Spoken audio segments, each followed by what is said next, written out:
Chers téléspectateurs, comme vous les connaissez tous, Mon parcours, c'est une émission qu'on reçoit.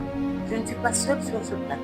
Sans plus tarder, je vais remercier les autorités de Molière Télévision qui ont renouvelé leur confiance en ma personne afin de vous présenter cette émission, afin de vous mettre au parfum des quelques activités qui se passent dans la ville de Lubumbashi, afin de vous donner le courage, afin de vous susciter, vous qui avez peur d'entreprendre, vous qui avez envie de faire quelque chose et qui avez des doutes, mais avec notre émission Mon Parcours, vous allez comprendre les courages de certaines personnalités qu'on va recevoir ici.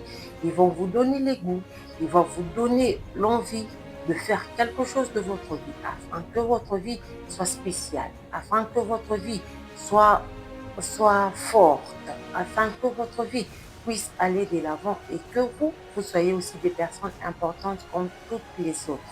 Sans plus tarder, nous allons saluer notre invité parce que, comme je l'ai dit tantôt, je ne suis pas seule sur ces plateaux de Molière Télévision. Je suis avec une personne spéciale à sa manière qui va s'exprimer, qui va vous donner le goût, qui va vous susciter l'envie de faire quelque chose de bien dans la vie ou encore dans la société pour que vous puissiez aussi emboîter ce pas. Et je dis bonjour, monsieur. Bonjour madame. Oui, messieurs, si vous pouvez vous présenter parce qu'il y a d'autres personnes qui vous connaissent et les autres qui ne vous connaissent pas. Merci madame pour l'honneur. Je m'appelle Yann Kimba, le nôtre pour les intimes. Voilà. Oui, merci beaucoup, monsieur Yann. En tout cas, nous vous remercions pour votre disponibilité dans notre émission Mon Parcours. Chers téléspectateurs, vous l'avez bien vu, lui c'est monsieur Yann Kimba. Il est, pour les intimes, vous pouvez l'appeler monsieur le nôtre. Juste. Oui, monsieur le nôtre, comme moi je l'appelle déjà, vous pouvez nous parler de votre parcours parce que nous sommes là.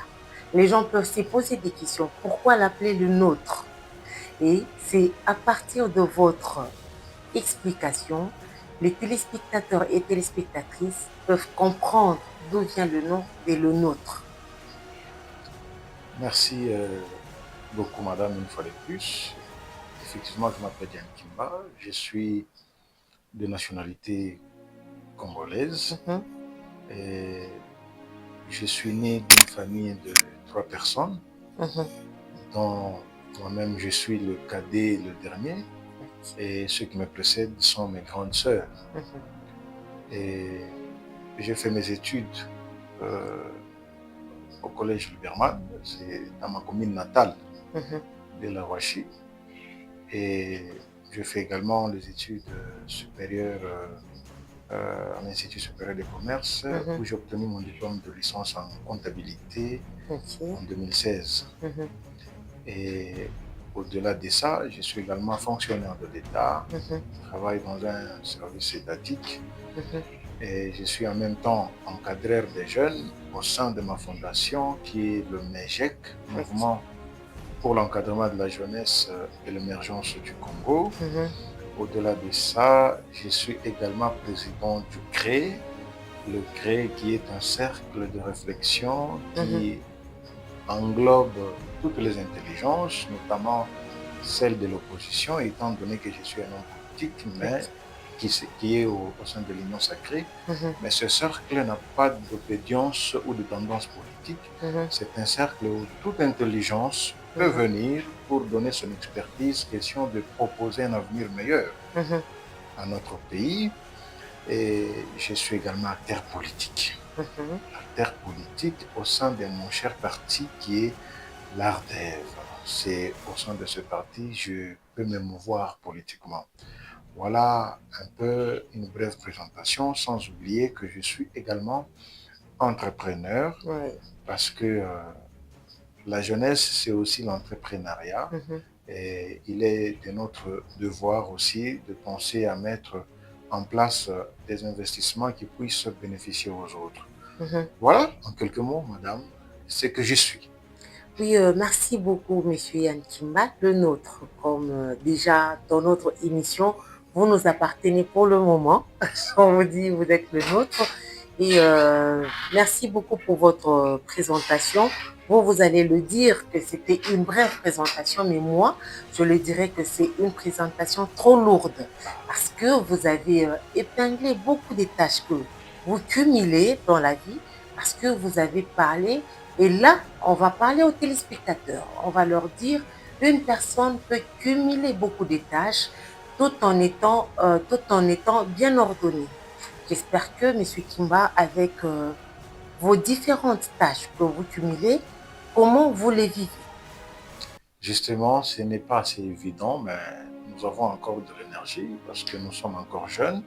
Ok. Et le plus important, c'est, comme vous venez de le pingler tout à l'heure, c'est l'organisation, le sérieux et surtout la discipline qui doivent nous accompagner dans toutes nos prises de décision pour que nos objectifs soient atteints. Et je ne cesse jamais de le dire assez souvent, tout celui qui n'a pas mieux fait que son père, que sa mère, aura échoué tout simplement sa présence sur Terre, aura échoué tout simplement sa génération. Nous sommes appelés à faire mieux que nos géniteurs.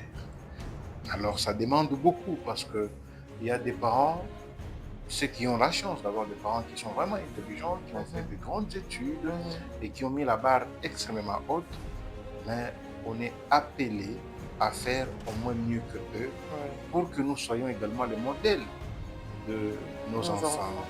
Et si les parents n'ont pas fait mieux que vous, mais que c'est à votre tour de relever les défis, bravo, mais l'objectif reste le même, être important non seulement dans sa communauté, dans son pays, mais même en dehors du pays. Il faudrait donner quelque chose d'important à sa nation, d'important à sa communauté, d'important à sa famille et d'important à son continent. Oui, merci beaucoup, Monsieur Kimba. Nous voulons savoir, parce que vous venez de nous parler que vous êtes en politique, en même temps vous êtes entrepreneur, comment conciliez-vous les deux vies? Parce que la vie entrepreneuriale, c'est toute une autre vie. Et la vie politique en est une autre. Comment conciliez-vous cela? Justement, sur le plan politique, d'abord, ma motivation était que, parce que je ne fais pas la politique au hasard ou d'une manière hasardeuse, c'est avec une ferme conviction, madame, que je me suis lancé en politique, pas pour me servir, mais pour servir la nation. Parce que nous tirons des exemples concrets de nos héros de l'indépendance, notamment Patrice Emery Lumumba et tous les autres qui s'en ont suivi, le président Laurent Désiré Kabila, le président Mobutu, le président Joseph Kabila, et aujourd'hui nous sommes avec le président Tshisekedi. Chacun d'entre eux marque son époque et doit à tout prix apporter un changement qui est constructif pour notre pays. Et c'est cette même motivation de croire en nos rêves, de voir ce pays relever les défis, ce pays demeurer une puissance au cœur de l'Afrique, une puissance de l'économie au cœur du monde, parce que nous avons toutes les ressources nécessaires pour que la République démocratique du Congo, notre beau pays, soit une puissance économique, soit une puissance militaire et soit une puissance diplomatique. Et pour y arriver, je crois que la responsabilité première nous incombe, nous, le citoyen de ce pays. Il faut que nous puissions prendre les responsabilités en charge et se dire qu'il n'y a que nous qui pouvons changer la donne et redresser le destin de notre pays longtemps courbé. Et moi, je crois cette fois-ci en la nouvelle génération, en la jeunesse, étant donné que je fais partie de cette énergie permanente de cette génération. Alors, il nous est totalement imposé cette volonté d'aller jusqu'au bout pour honorer ce pays. Et non pas d'abord pour nous honorer nous-mêmes, mais honorer ce pays et son peuple. Parce que le peuple congolais a tant souffert. Tous les jours, il y a toujours ceux qui croient que ce pays va se relever un jour. Il y a toujours des prophéties qui prédisent que ce pays va se relever. Alors nous, étant jeunes, nous croyons aussi que nous ferons partie de cette jeunesse qui va relever ce défi, qui va voir ces prophéties se réaliser. Alors, c'est cette motivation de voir un pays uni, de voir un pays unifié, fort et prospère. Et cela dépendra de tout ce que nous donnons en faveur de ce pays. Ça, c'est ma motivation principale pour me lancer dans la politique. Alors, sur le plan Sur le plan entrepreneurial, Mhm. évidemment, nous sommes aussi appelés à prêcher par l'exemple. Ouais, Nous ne pouvons pas démérer des jeunes pleurnichards, ouais. attendre que le gouvernement fasse quelque chose pour nous, Mhm. mais aussi à un certain moment, nous devons nous dire qu'est-ce que nous devons donner à cette République. Mhm. C'est notamment lorsque quelqu'un a ses aptitudes normales qui lui permettent de réfléchir sur l'entrepreneuriat, sur un investissement, parce que quand quelqu'un investit, il n'investit pas pour lui-même. Ouais. Il investit aussi pour d'autres personnes qui vont travailler, qui vont l'accompagner sur le plan managérial. Ouais. Et ça demande aussi beaucoup plus de motivation d'abord personnelle. Pourquoi voulez-vous investir? Est-ce que vous êtes à la hauteur d'arriver au bout de cet investissement? Parce que nombreux ont cette capacité, mais à un moment donné, voilà, comme toujours, les autres disent, ben, ce sont les moyens qui nous manquent. Nous avons de bonnes idées. Moi, personnellement, c'est l'argent qui me manque.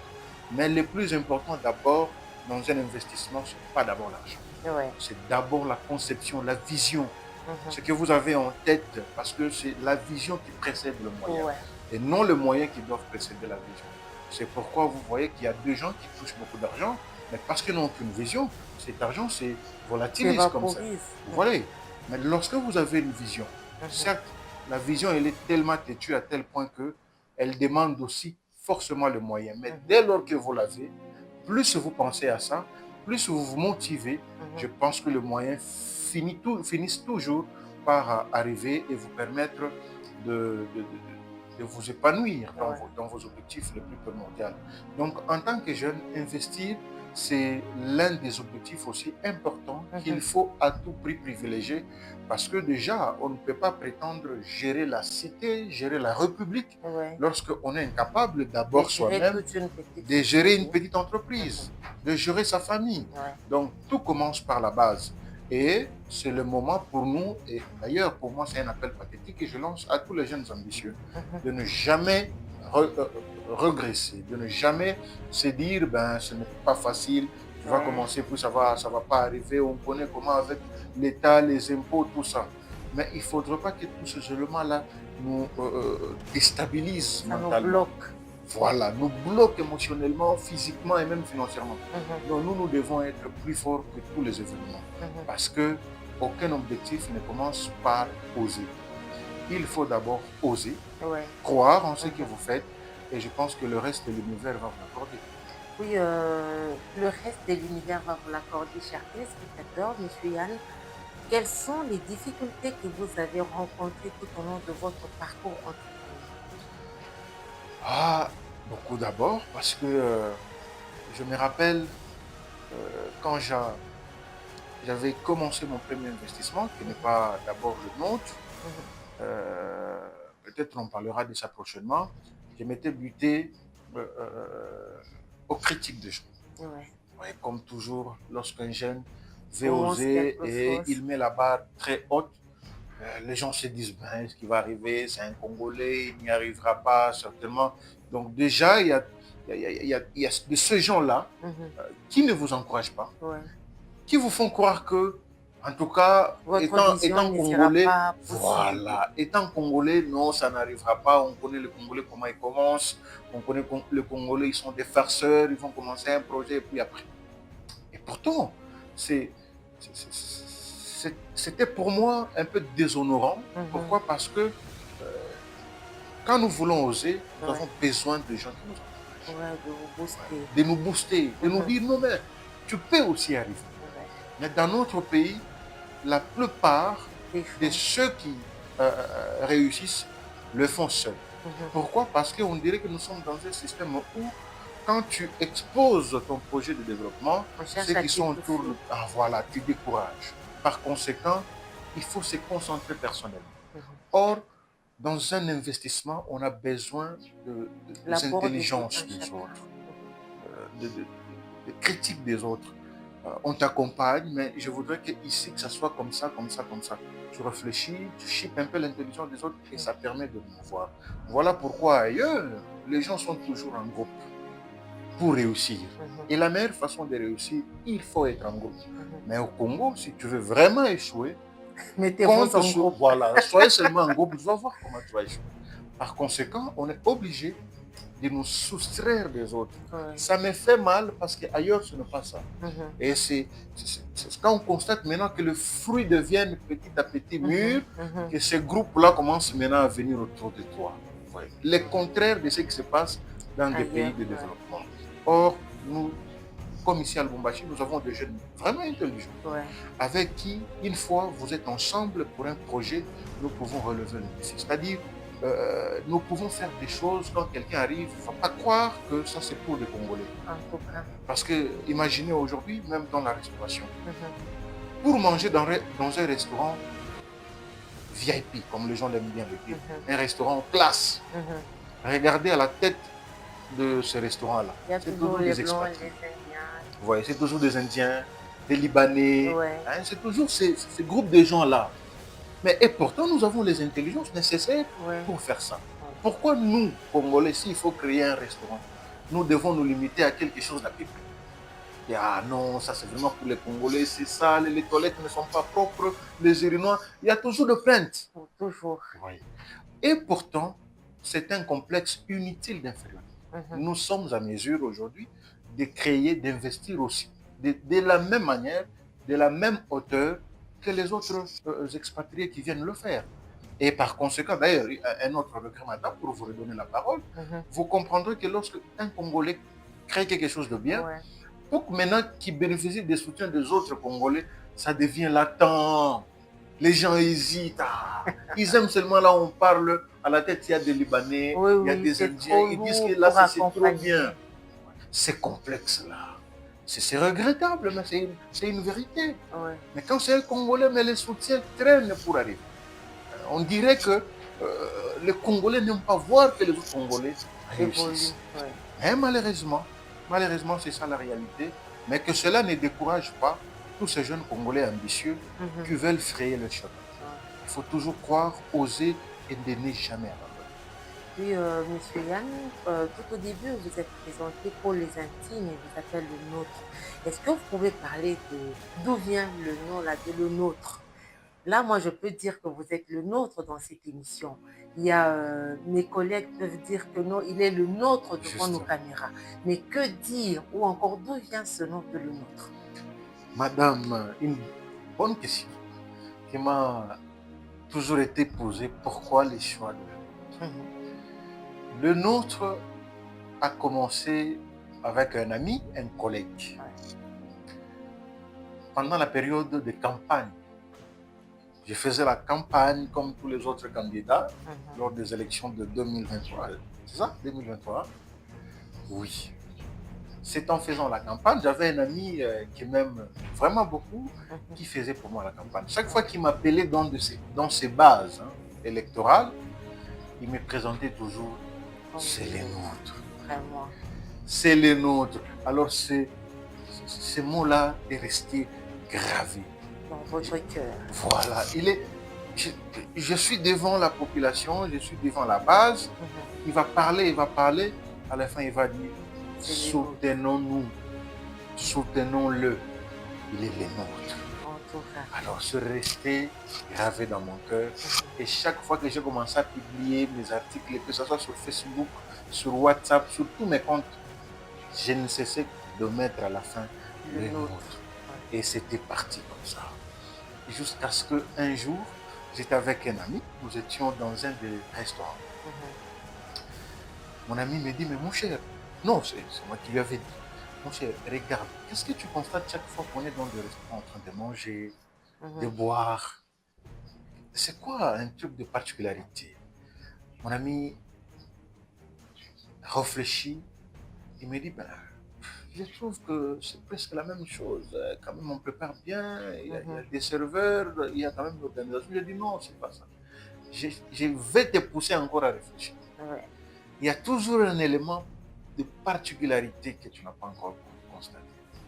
Tellement qu'il a réfléchi, il n'a pas trouvé. Je lui ai dit, la dernière fois qu'on était dans un restaurant et on vous dit pour les Congolais, c'est quand et c'est où? Vraiment. Il a réfléchi, il m'a dit, non mais mon cher, c'est presque partout, il n'y a pas de Congolais. Pour les Congolais, c'est seulement derrière les maisons. J'ai dit, regardez maintenant comment les Congolais, nous les Congolais, nous venons rendre riches Ouais, les expatriés. en tout cas. Il me dit, ah, mais pourquoi tu as fait cette réflexion-là?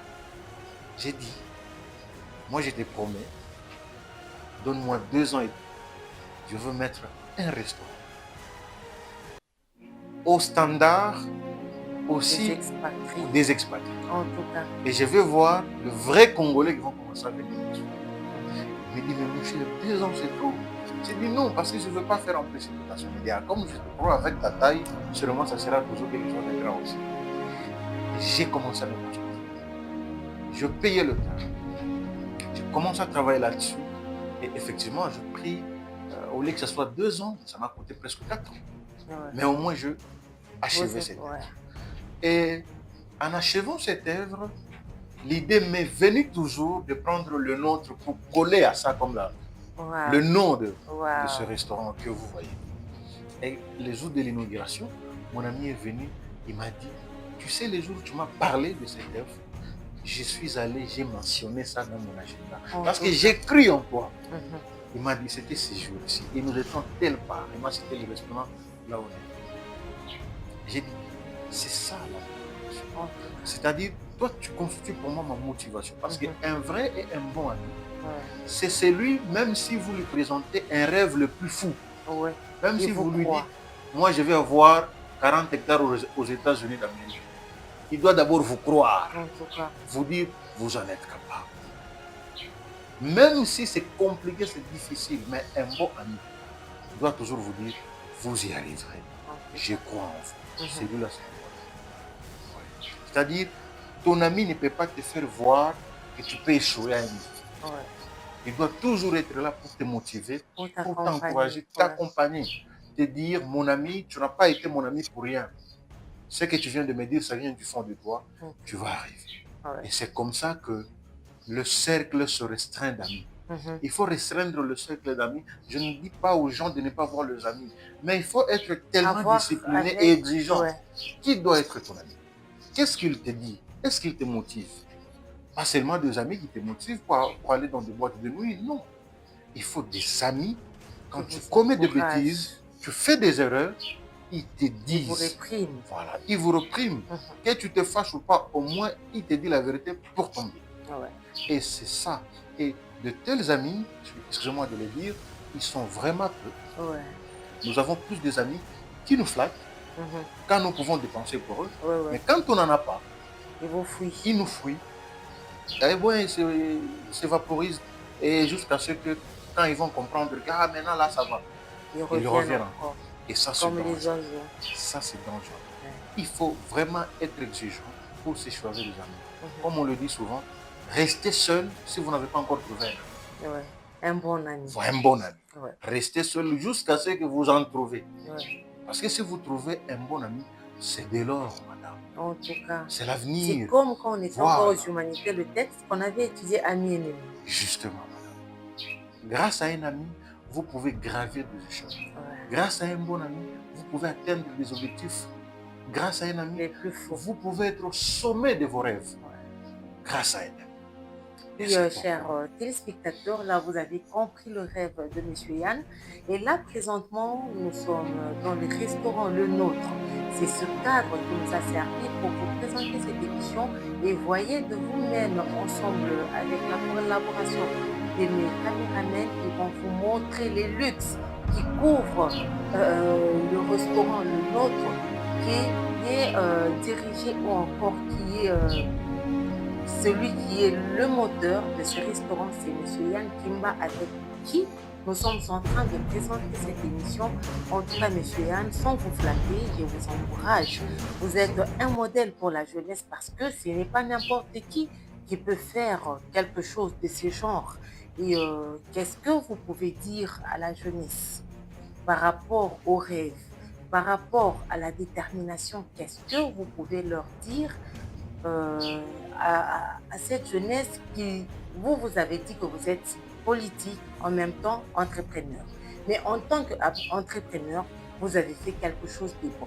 Vous avez fait quelque chose de merveilleux qui peut servir la population, qui peut servir toute une nation. Mais il y a certains jeunes qui se laissent manipuler. Vous, maintenant, là, en tant que jeune politicien, qu'est-ce que vous pouvez leur dire? Parce que beaucoup de jeunes, ils sont là toujours derrière les politiciens, on les utilise, on leur donne des 1000 francs et puis ils partent.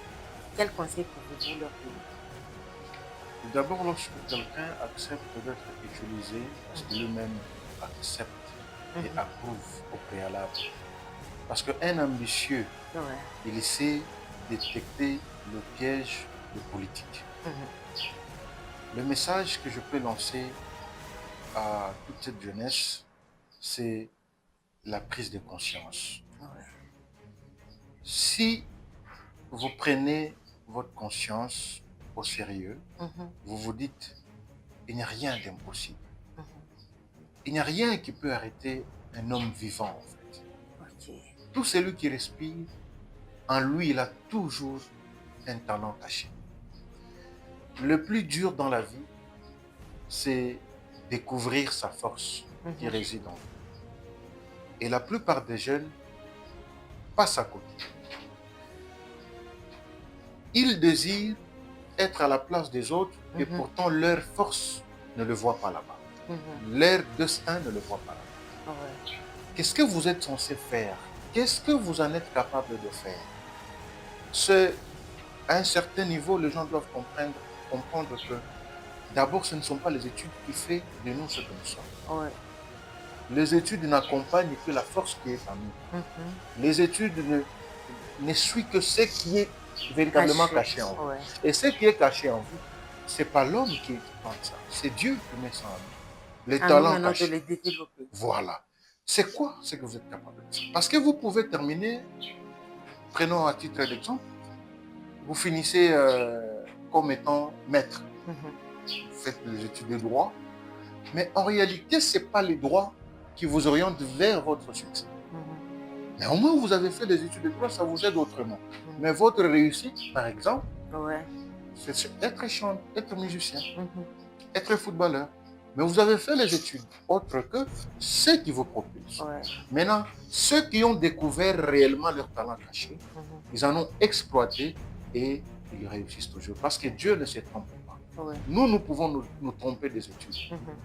Quelqu'un peut être comptable, Mhm. il peut être économiste, Mhm. mais il découvre que ce n'est pas ça sa passion. Sa passion, c'est le football. Par exemple, sa passion, par exemple, c'est être manager. Ouais. C'est-à-dire qu'il a le qualité d'un bon manager. Mhm. Sa passion, par exemple, sa destinée, par exemple, c'est un ambassadeur. Donc lui, il a un langage diplomatique qui dépasse ses études. Et ça, c'est ce qui constitue la force d'un homme. Dès lors que vous découvrez votre talent caché, vous vous y attelez là-dessus et vous vous taillez conformément à ce talent, je pense que vous allez vous frayer le chemin. Et pour autant dire que chacun d'entre nous a toujours une force. Ouais. Voilà pourquoi la société, elle doit être complémentaire. Wow.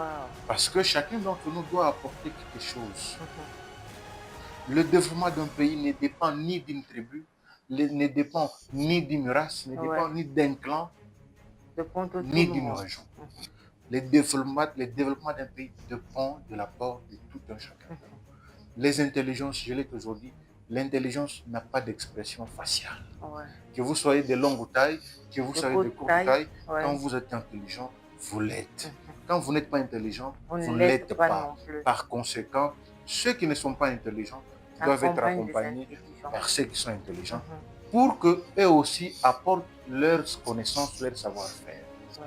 Et aujourd'hui, moi, je pense que, d'ailleurs, pour lancer un message aussi à toutes nos autorités, la République a besoin de ce fils et de ses filles dans leur généralité, dans la globalité. La République a besoin de tous les Congolais et non des Congolais traités de 50% ou de 100%. Parce que non, nous avons besoin que chacun des Congolais qui désire le développement de son pays apporte son savoir-faire. Les intelligences, on peut les trouver dans l'opposition. Les intelligences, on peut les trouver dans la majorité, dans la société civile. Mais est-ce que ces intelligences bénéficient à la RDC qui est notre bien commun? Voilà la question qu'il faut se poser. Et nous devons arriver à ce stade-là pour qu'on comprenne que que celui qui fait l'opposition, la majorité ou nos compatriotes de la société civile, tous doivent jouer un seul jeu qui est celui de voir ces pays avancer. Merci beaucoup, Monsieur Yann. Nous sommes arrivés presque à la fin de notre émission.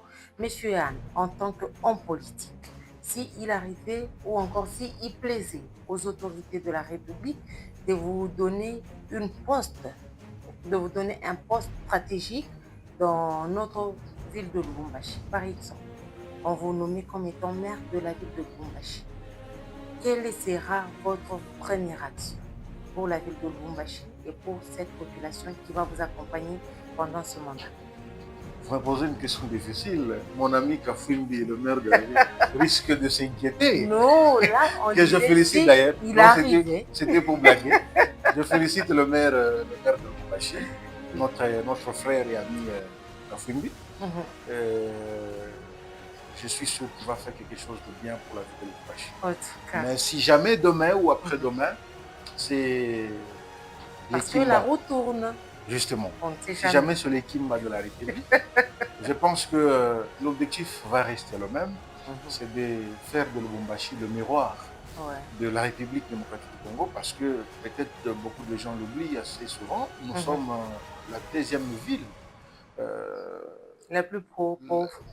Non, pas du tout. La deuxième ville de toutes les villes de Lubumbashi après la ville de Kinshasa. Donc nous sommes un miroir international. Et Lubumbashi aujourd'hui, avec la démographie actuelle, on est tellement surpeuplé maintenant. Il faut une politique d'aménagement qui va faire en sorte que le centre-ville soit assaini, que l'environnement soit sain. Et surtout, la politique d'évacuation des immondices aujourd'hui, avec toutes les épidémies qui nous frappent à cause de l'insalubrité qui règne par-ci par-là. Je pense qu'il faut mettre en place, d'ailleurs c'est une proposition que je demande déjà au maire de la ville, il faut mettre en place une politique qui va faire en sorte qu'au centre-ville, qu'il n'y ait plus des immondices et que trop d'encombrements. Il faut assainir la ville parce que les expatriés, les gens viennent de partout à travers le monde pour résider dans la ville de Lubumbashi. Il faut que nous ayons une ville à l'image de Lubumbashi. Et je pense que je n'ai pas beaucoup à dire. Je pense que le maire actuel de la ville fera mieux que ce que je suis en train de proposer pour que notre ville de Lubumbashi demeure propre et sans déchets. Merci beaucoup, M. Yann Kimba. Chers téléspectateurs, nous vous rappelons, vous qui venez de nous prendre en cours, c'est notre émission Mon Parcours, l'émission qui reçoit différentes personnalités. Et aujourd'hui, on a reçu pour vous un homme bien, un homme politique, un homme entrepreneur qui répond au nom de M. Yann Kimba. Il est le nôtre.